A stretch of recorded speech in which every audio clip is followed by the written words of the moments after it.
Most of you don't know that coronavirus as a model of a pathogen was isolated in 1965. Coronavirus was identified in 1965 as one of the first infectious replicatable viral models that could be used to modify a series of other experiences of the human condition. It was isolated once upon a time associated with the common cold. But what's particularly interesting about its isolation in 1965 was that it was immediately identified as a pathogen that could be used and modified for a whole host of reasons. And you heard me correctly, that was 1965. And by the way, these slides are public domain. You're welcome to look at every single reference. Every comment that I made is based on published material, so do make sure that you look at those references. But in 1966, the very first COV coronavirus model was used as a transatlantic biological experiment in human manipulation. And you heard the date, 1966.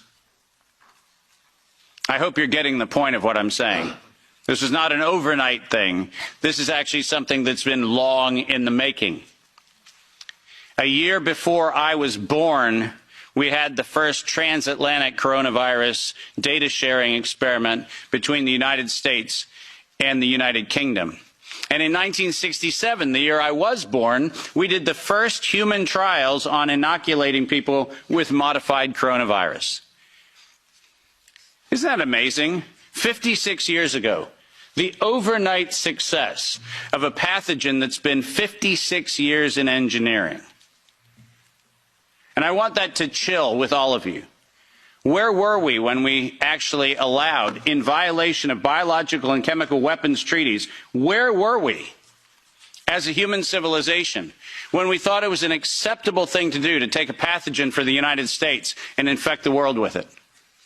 Where was that conversation? And what should have been that conversation in 1967? That conversation wasn't had. Ironically, the common cold was turned into a chimera in the 1970s. And in 1975, 1976, and 1977, we started figuring out how to modify coronavirus by putting it into different animals, pigs and dogs. And not surprisingly, by the time we got to 1990, we found out that coronavirus as an infectious agent was an industrial problem for two primary industries, the industries of dogs and pigs.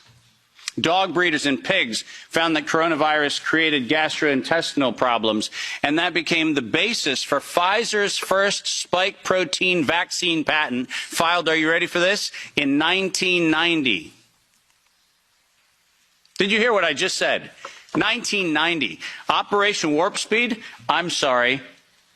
Where's the warp and the speed? Pfizer, 1990, the very first spike protein vaccine for coronavirus. Isn't that fascinating? Isn't it fascinating that we were told that, well, the spike protein is a new thing. We just found out that that's the problem. No.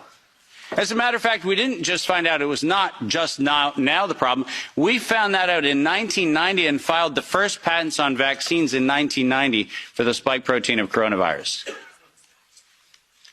And who would have thought? Pfizer.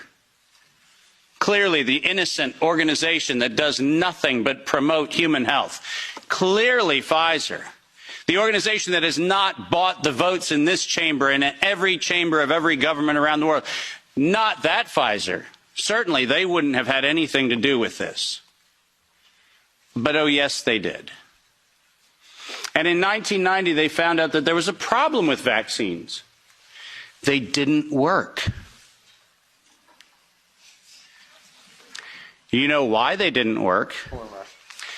It turns out that coronavirus is a very malleable model. It transforms and it changes and it mutates over time. As a matter of fact, every publication on vaccines for coronavirus from 1990 until 2018, every single publication concluded that coronavirus escapes the vaccine impulse. because it modifies and mutates too quickly for vaccines to be effective. And since 1990 to 2018, that is the published science, ladies and gentlemen. That's following the science. Following the science is their own indictment of their own programs that said it doesn't work. And there are thousands of publications to that effect, not a few hundred, and not paid for by pharmaceutical companies. These are publications that are independent scientific research that shows unequivocally, including efforts of the chimera modifications made by Ralph Baric in the University of North Carolina, Chapel Hill. All of them show vaccines do not work on coronavirus. That's the science. And that science has never been disputed.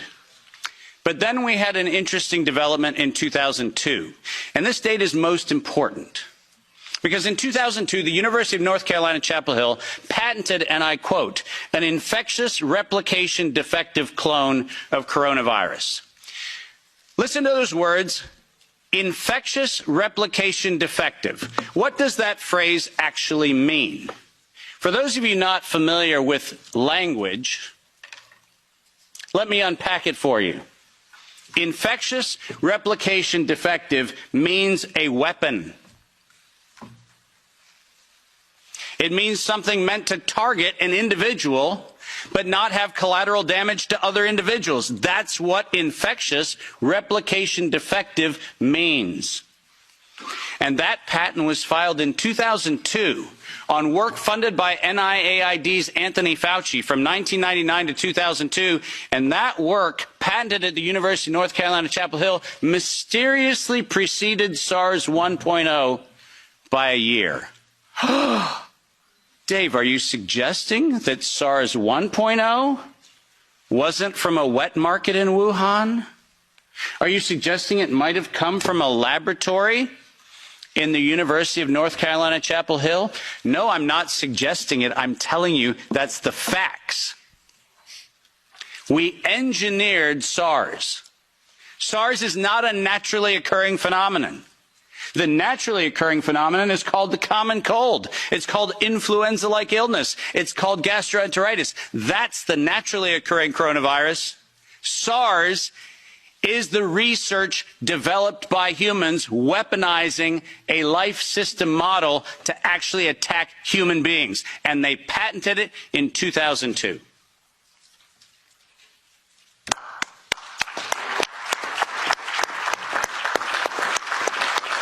And in 2003,